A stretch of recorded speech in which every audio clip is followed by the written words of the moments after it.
దేవునికి మహిమ కలుగును గాక.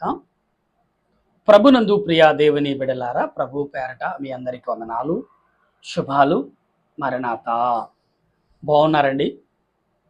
మీ అందరూ క్షేమముగా ఉన్నారని తలంచుచు మన ప్రభు అయిన యేసుక్రీస్తు పరిశుద్ధమైన నామములో మీ అందరికీ శుభాలు తెలియపరుస్తున్నాను. ప్రియులారా, మీ కొరకు నిత్యము ప్రార్థన చేస్తూనే ఉన్నాం. అనేక రీతిలుగా వాక్యాన్ని ధ్యానం చేస్తూనే ఉన్నాం. బైబిల్ గ్రంథంలో అనేకమైన తలంపులు బైబిల్ గ్రంథంలో తేటగా కనబడుతూనే ఉన్నాయి. అందుబట్టి దేవదేవునికి వందనాలు, కృతజ్ఞతాస్తుతులు చెల్లించే వారముగా ఉన్నాం. ప్రియులారా, ఈ సమయంలో దేవుని వాక్యము నిమిత్తం ప్రార్థన. సర్వోన్నతుడా, సర్వాధికారి, సర్వ సృష్టిని నీతిని పరిపాలించుచున్న తండ్రి, నీకు స్తోత్రాలయ్యా. స్తోత్రం ప్రభా, స్తోత్రం. నిత్యము స్తుతించబడుతూ, నిత్యము ఆరాధించబడుతూ, నిత్యము కొనియాడబడుతున్న ఓ ప్రభువా, నీకు వందనాలు, స్తుతులు, స్తోత్రాలు. ఈ సమయంలో నీ నామాన్ని బట్టి మేము ప్రార్థిస్తుండగా, నీ నామాన్ని బట్టి మేము కీర్తిస్తుండగా, నీ నామాన్ని బట్టి నేను స్తుతిస్తుండగా మా స్తుతులు ఆలకించండి, మా స్తుతులు అంగీకరించండి. మా స్తుతులు యావత్తు కూడా నీవే స్వీకరించి మహిమ పొందమని మా ఆత్మరూపుడు రక్షణకర్త అయిన యేసుక్రీస్తు పరిశుద్ధమైన నామమున అడిగి బ్రతిమాలి ప్రార్థిస్తున్నాను పరమ తండ్రి, ఆమేన్. మన తండ్రి అయిన దేవుని సన్నిధి సహాయము సదా మనకు తోడై ఆయన రాకడకు సిద్ధపరచునుగాక, ఆమేన్. ప్రియులారా, దేవుని యొక్క వాక్యములో కీర్తన గ్రంథం 91వ కీర్తన ఎప్పుడు మనం చదువుకున్న కీర్తన ఈరోజు వివరించటకు దేవుడు అవకాశం ఇచ్చాడు. అందుబట్టి 91వ కీర్తన, మహోన్నతుని చోట నివసించేవాడు, సర్వశక్తి నీడని శ్రవించేవాడు ఆయనే నాకు ఆశ్రయము, నా కోట, నేను నమ్ముకునే నా దేవుడని నేను యెహోవాను గూర్చి చెప్పుచున్నాను. యెహోవాను గూర్చి నేను చెప్పుచున్నాను, వేటకాని ఊరులో నుండి ఆయన నన్ను విడిపించును. ప్రియులారా, ఈ మాటలన్నీ కూడా బైబిల్ గ్రంథంలో స్పష్టంగా కనబడతాయి. ఎందుకు అంటే ఇక్కడ సర్వశక్తి నీడను ఇక్కడేమన్నాడు? సర్వోన్నతుడు, మహోన్నతుని చోట నివసించేవాడు, సర్వశక్తి నీడను విశ్రమించేవాడు ఆయనే నాకు ఆశ్రయము, నా కోట, నేను నమ్ముకునే నా దేవుడని సెలవిచ్చున్నాడు దావీదు. అంటే ఆరాధిస్తున్న దేవుడు ఎవరో, ఆరాధించబోతున్న దేవుడు ఎవరో దావీదు గారు ఆల్రెడీ తెలుసుకున్నాడు. తెలుసుకుని ప్రియులారా, దేవుని వాక్యము నిమిత్తము ఆలోచన సంబంధమైన క్రియలు కలిగి ప్రార్థించే వారిగా ఉండాలి. ఎందుకంటే యేసుక్రీస్తు యొక్క క్రియలను, యేసుక్రీస్తు యొక్క ఆలోచనను, తలంపులను కలిగిన వారిగా మనం ఉండాలి. కాబట్టి దేవుడు తన ఆలోచన క్రియలను మనకు అందిస్తున్నాడనేది మనం భావించాలి. ప్రియులారా, ఆత్మ సంబంధమైన క్రియలు కలిగి మనం ఉన్నప్పుడు ఇక్కడ ఏమంటున్నాడు అంటే, ప్రియులారా గమనించాలి మనం, నా కోట, నేను నమ్ముకున్న దేవుడని నేను యెహోవాను గూర్చి చెప్పుచున్నాను, ఎటుకాని ఉరు నుండి ఆయన నన్ను విడిపించును అని. ప్రియులారా, వేటకాని ఉరులో నుండి ఆయన నన్ను విడిపించును, నాశనకరమ తెగిలి రాకుండా నన్ను రక్షించును అని అంటున్నాడు. ప్రియులారా, ఈ 3 వచనాల్లో మనకు ఆత్మీయ సంబంధమైన క్రియలే కనబడుతున్నాయి. కీర్తన గ్రంథకర్త వేటకాని ఉరు నుండి నిన్ను ఎందుకు విడిపిస్తాడు? అసలు విడిపించాల్సిన అవసరం ఉంది ప్రభు అంటే, దేవుని సంబంధంగా మనం జీవించాలనేది ఆయన ఉద్దేశం. దేవుని బిడ్డలుగా నడవాలనేది ఆయన ఉద్దేశం. దేవుని బిడ్డలుగా ప్రవేశించాలనే ఉద్దేశం. దేవుని బిడ్డలుగా మనం ముందుకు నడవాలనేదే దేవుని యొక్క ఆలోచన క్రియలు. ఇవన్నీ మనం పక్కన పెట్టేసి ఏదో మన ఇష్టమైన రీతిలో, ఏదో మన ఇష్టమైన ఆలోచనలో మాట్లాడుతూ ఉంటే ప్రియులారా, దేవునికి ఏ రకంగా మనం సమాధానం చెప్పగలం, దేవునికి ఏ రకంగా మనం యోచించగలం, దేవునికి ఏ రకంగా మనం ఉపదేశించగలం అనే విషయాన్ని మర్చిపోతున్నాం అనేది భావం మనం ఒకసారి గ్రహించాలి. ఎందుకంటే దేవుడు నేనే మార్గము, నేనే సత్యమును అని సెలవిచ్చిన యేసుక్రీస్తు ప్రభు ఆయన క్రియలు ఎంత రమ్యముగా, ఎంత ఆశీర్వాదంగా ఉంటాయో అని మనం గమనించున్నాడు. ప్రియులారా, దేవుడు తన క్రియలను ఎంతగా శ్రేష్టకరముగా, ఎంత ఆశీర్వాదకరంగా మనకు ఉంచుచున్నాడు అని భావం మాత్రం మర్చిపోద్దండి. ఇక్కడ అంటున్నాడు తర్వాత, వేటకాని ఊరి నుండి ఆయన నన్ను విడిపించు, నాశనకరం తెగిలి రాకుండా నన్ను రక్షించును. ఆయన తన రెక్కలతో నన్ను కప్పును, ఆయన రెక్కల కింద నాకు ఆశ్రయము కలుగును. ఆయన సత్యము కేలము డాలునై ఉన్నది. ఇక్కడ ప్రియులరా మాట్లాడుతున్న మాటలు 5వ వచనం, రాత్రి వేళ కలుగు భయముకైనను, పగటి వేళ ఎగురు బోనముకైనను, చీకటిలో సంచరించి తెగిలికైనను, మధ్యాహ్నమందు పాడు చేసి రోగముకైనను నీవు భయపడకుంది. నీ పక్కన 1000 మంది పడినను, ఇక్కడ ఏమంటున్నాడంటే చీకటిలోను రాత్రి వేళందును పగటి కాలమందును ఏ తెగులు నీ ఎద్దకు రాదని ఎందుకు చెప్తున్నాడంటే, నీవు దేవుణ్ణి ఆశ్రయించి జీవిస్తున్నావు కాబట్టి దేవుడు నీ పట్ల గొప్ప కృపను చూపుతున్నాడు. నా ప్రియమైన దేవుని సంగమ, దేవుని బిడ్డలారా, ఈ సాయంకాల సమయంలో దేవుడు నీ పట్ల నా పట్ల చూపుచున్న ఈ క్రియను ఎంతవరకు ఎరిగి ఉన్నాం, ఎంతవరకు తలస్తున్నాం, ఎంతవరకు మాట్లాడుతున్నాం, ఎంతవరకు ఆలోచిస్తున్నామనే భావము మర్చిపోయి ప్రవర్తిస్తున్నామేమో ఒక్కసారి మనం ఆలోచించుకుందాం. ఇక్కడ అంటున్న మాటలని గమనించాలి ప్రియులారా. గనుక ఇక్కడ అంటున్న మాటల్ని మనం ప్రతి వారు కూడా గమనించవలసిన వారమై ఉన్నట్టుగా దేవుడు చెప్తున్నాడు. ఇక్కడ రాత్రి వేళ కలుగు భయముకైనను, పగటి వెలుగురు బోనముకైనను, మరలంటున్నాడు 6వ వచనంలో, చీకటిలో సంచరించు తెగులుకైనను, మధ్యాహ్నమందు పాడేసు రోగముకైనను నీవు భయపడకుందువు. నీ పక్కన 1000 మంది పడినను, నీ కుడి పక్కన 10,000 మంది కూలను అపాయము నీ యొద్దకు రాదు. నీవు కనులారో చూచుచుండగా భక్తిహీనులకి ప్రతిఫలము కలుగును. ఇక్కడ భక్తిహీనులకు ప్రతిఫలము కలుగుదు అంటున్నాడు. అలాగే యెహోవా నా కాపరి అంటే యెహోవా అనే మాటని ఇక్కడ ఎందుకు భక్తిహీనులకు ప్రతిఫలము కలుగును, యెహోవే నా ఆశ్రయము నా కోట అని నేను నమ్ముకునే నా దేవుడని అని, ఇక్కడ నేను నమ్ముకునే నా దేవుడని నేను యెహోవాను గురించి అని ఇక్కడ ఎందుకు చెప్తున్నాడు ఈ మాటలు? ప్రియులారా, మనం గమనించాలి. రాత్రి వేళ కలుగు భయముకైనను, పగటి వేళ ఎగురు బోనముకైనను, చీకటిలో సంచరు తెగిలికైనను, మధ్యాహ్నమందు పాడు చేసి రోగముకైనా నువ్వు భయపడకుందువు. నీ పక్కన 1000 మంది పడినా, నీ కుడి పక్కన 10,000 మంది కూలిన అపాయము నీ యొద్దకు రాదు. నీవు కనులారా చుచ్చుచుండగా భక్తిహీనునికి ప్రతిఫలం కలుగును. యెహోవా నీవే నా ఆశ్రయమని, నీవు మహోన్నతుడని దేవుని నివాసస్థలముగా చేసుకుని ఉన్నావు. నీకే అపాయం రాదు, ఏ తెగులు నీ గుడారమును సమీపించదు. నీ మార్గములన్నిట్లో నిన్ను కాపాడటకు ఆయన నిన్ను గూర్చు తన దూతలకు ఆజ్ఞాపించును. ఆయన నీ దూతలకు ఆజ్ఞాపిస్తాడంట. వీళ్ళ ఎందుకు ఆజ్ఞాపిస్తాడంటే, మనము దేవుని పట్ల విశ్వాసము నమ్మకము కలిగి ఉన్నాము కాబట్టి, దేవుని పట్ల విధేయత కలుగున్నాము కాబట్టి, దేవుని పట్ల భక్తి కలుగున్నాం కాబట్టి, దేవుని పట్ల ప్రేమ కలుగున్నాం కాబట్టి, దేవుని పట్ల ఆసక్తి కలుగున్నాం కాబట్టి దేవుడు నీ పట్ల ఆయన కృప చూపేవాడుగా ఉన్నాడు. ఇక్కడ అంటున్నాడు, ప్రియులారా నీ కుడి పక్కన 10,000 మంది కూలని, ఎడం పక్కన 20,000 మంది కూలని ఇక్కడ గొప్పగా చెప్తాడు చూసారా.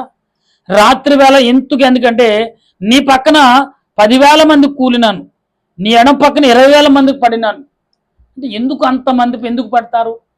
ప్రియులారా, భక్తిహీనులకి ప్రతిఫలము కలుగును అనే మాటని ఇక్కడ దేవుడు ఎందుకు చెప్తున్నాడు మనం గమనించాలి. ఇక్కడ ప్రతి మాట మనం చదువుకుంటున్నాం కదా ప్రియులారా. నీకే అపాయం రాదు, నీకే అపాయం రాదు, ఏ తెగులు నీ గుడారమును సమీపించదు. నీ మార్గములన్నిట్లో నిన్ను కాపాడుటకు ఆయన నిన్ను గూర్చు తన దూతలకు ఆజ్ఞాపించును. నీ పాదములకు రాయి తగలకుండా వారు తమ చేతులతో నేను ఎత్తుపట్టుకుందురు. నువ్వు సింహములు నాగపాములను త్రొక్కెదవు, కొదమ సింహములు భుజంగములను అనగద్రొక్కెదవు. ప్రియులారా, ఇక్కడ మనకి 14వ వచనంలో 13వ వచనంలో చెప్తున్న మాటలు ఏంటంటే, నీవు సింహములు నాగపాములు త్రొక్కెదవు అంటున్నాడు. ప్రియులారా, అతడు నాకు మొరపెట్టగా ఇక్కడ అంటున్నాడు చూసారా ప్రియులారా.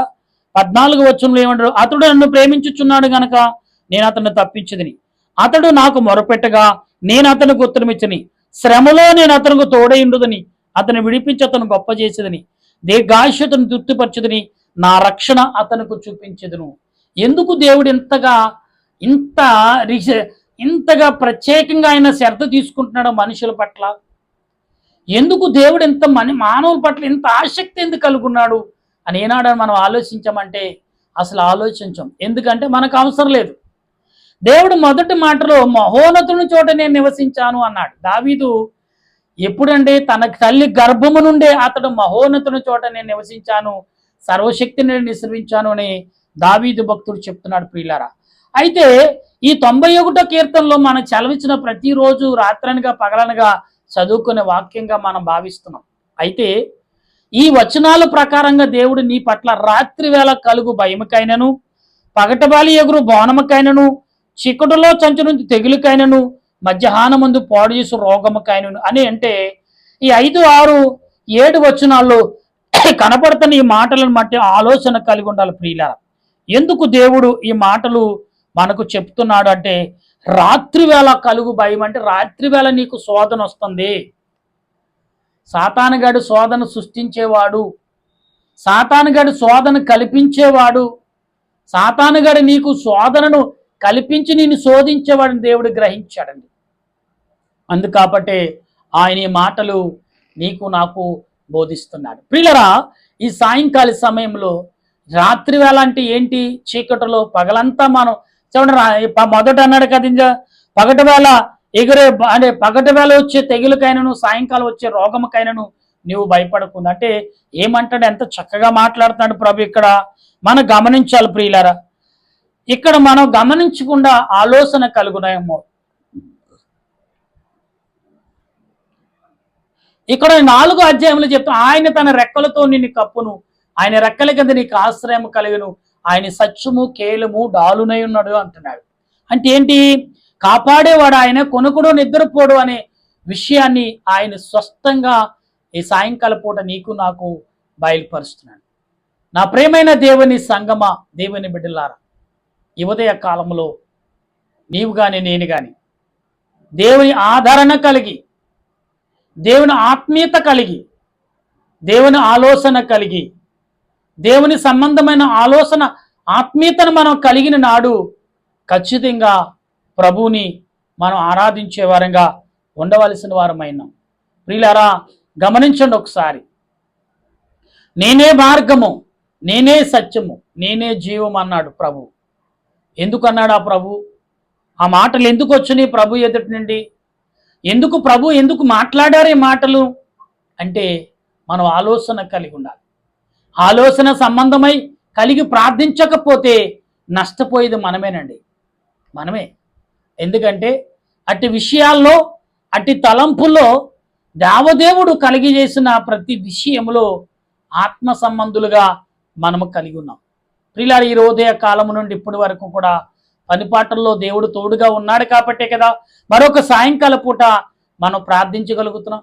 ప్రియులారా, మీరు ఒకసారి గమనించలేదు, ఆ కాలము ఎంత వేగంగా గడిచిపోతుందో తెలుసా? కాలం అసలు ఊహించకుండా రోజు గడిచిపోతుందండి. మనం ఎన్ని గంటలు పడుకుంటున్నామో తెలియదు, ఎన్ని గంటలు పనిచేస్తున్నామో తెలియదు, ఎన్ని గంటలు ఆలోచిస్తున్నామో తెలియకుండానే రోజు కళ్ళు మూసి కళ్ళు తెరిచి లోపల వేగముగా గడిచిపోతుంది. గంటలు నిమిషాలు కూడా కుదించినట్లుగానే జరుగుతున్నాయి. ఈ విషయాలు మీరు గమనించారో లేదో, చాలా వేగంగా వెళ్ళిపోతుంది రోజు.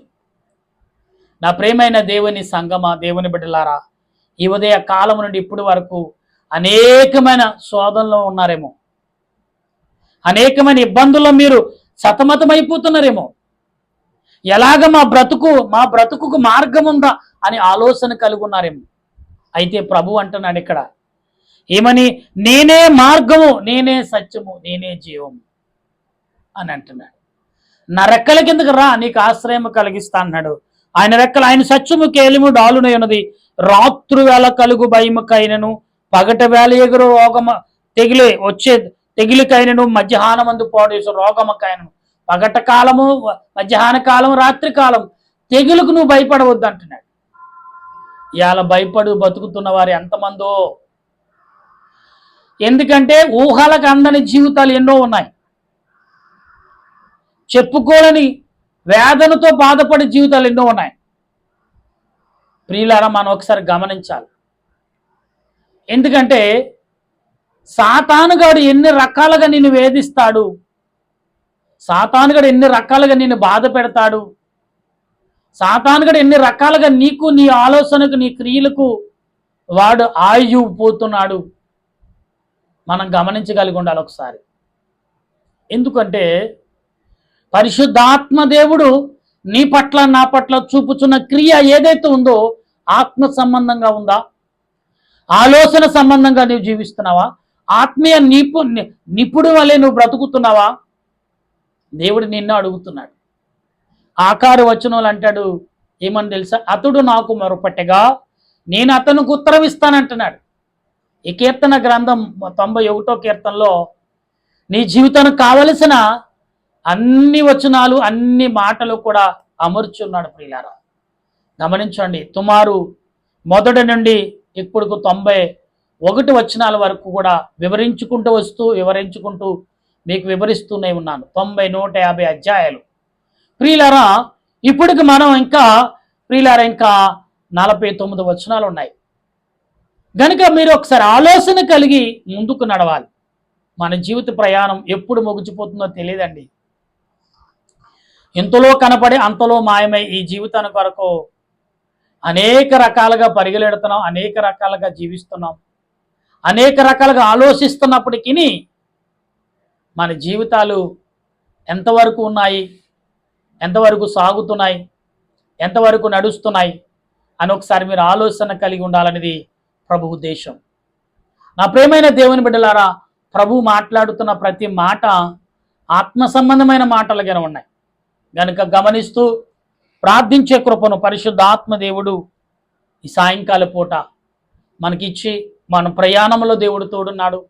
మీ వ్యాపారాల్లో, మీ ఆలోచనలో, మీ ప్రయాణంలో, మీ ఉద్యోగ విషయాల్లో, ఇంటర్వ్యూ విషయంలో, చదువు విషయంలో, మీ బిడ్డలు రాకపోక విషయంలో చూస్తున్న ఎంతో భయంకరమైన దృశ్యాలు వార్తల్లో చూస్తున్నాం. వారిని ఇలా చంపేశారు భార్య, వారిని ఇలాగా నరికేసింది భర్త, ఇలాగ అనేకమైన విషయాలు వింటూనే ఉన్నాం. వినలేని విషయాలు వింటున్నాం, చూడలేని దృశ్యాలు చూస్తున్నాం.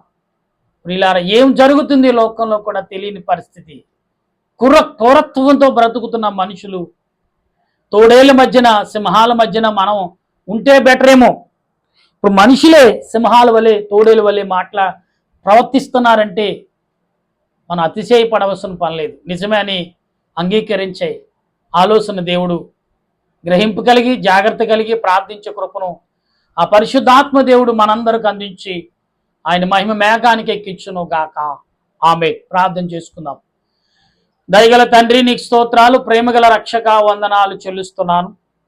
ఈ నెలలో ప్రభువా అప్పుడే 25 రోజులు తండ్రి, రోజులు ఎంత వేగంగా జరిగిపోనియో ఊహించలేని రోజులు ప్రభువా.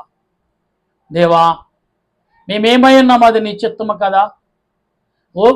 వయసులు పెరిగిన మనుషులు అలాగే ఉన్నాం.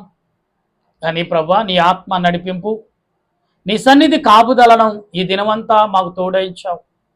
సాయంకాల పూట మా బిడ్డలకు, మా ప్రియులకు, మా స్నేహితులకు, మా బంధుమిత్రులకు, ఎందరైతే ఈ మాటలు వింటున్నారు ప్రతి కుటుంబానికి నీ రక్షణ కంచి, నీ ఆదరణ దయచేయండి.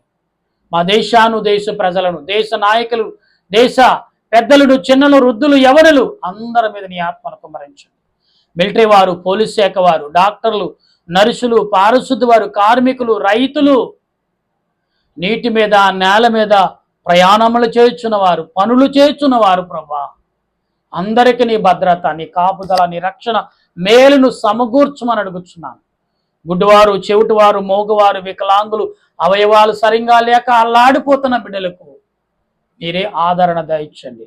వ్యాధులతో, రోగములతో, నేను అంతు చిక్కని బాధలతో, వ్యాధులతో అల్లాడిపోతూ హాస్పిటల్ పాలవుతున్న ప్రతి వారిని నువ్వు చూస్తూనే ఉన్నావు.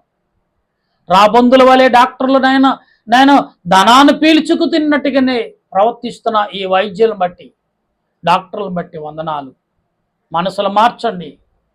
కఠినము కలిగి సేవ చేసే మనసును తండ్రి, కనికరము చూపించే మనసును దయచేయమని ఈ సాయంకాల సమయంలో అలుపుడు నయోగుడిని మరణాత ప్రార్థన సన్నిధి నన్నును, ఈ దేన కుటుంబాన్ని, దేన బిడ్డలను నీ చేతులకు అప్పుకొస్తున్న మాటలు వింటున్న ప్రతి వారి కుటుంబాలను, వారి బిడ్డలను దీవించి కాపాడి నీ రాకడ ఆలస్యమైతే మరొకసారి నీ పాదములు ఎదుట గోజాడగల కృపను అందించుమని ఆత్మరక్షణకర్త యేసుక్రీస్తు నామములో అడుగుచున్నాను పరమ తండ్రి. ఆమేన్. మన తండ్రి అయిన దేవుని ప్రేమ, త్రియేక దేవుని సహాయము సదా తోడుగా ఉండి నడిపించును గాక. Amen, amen, amen.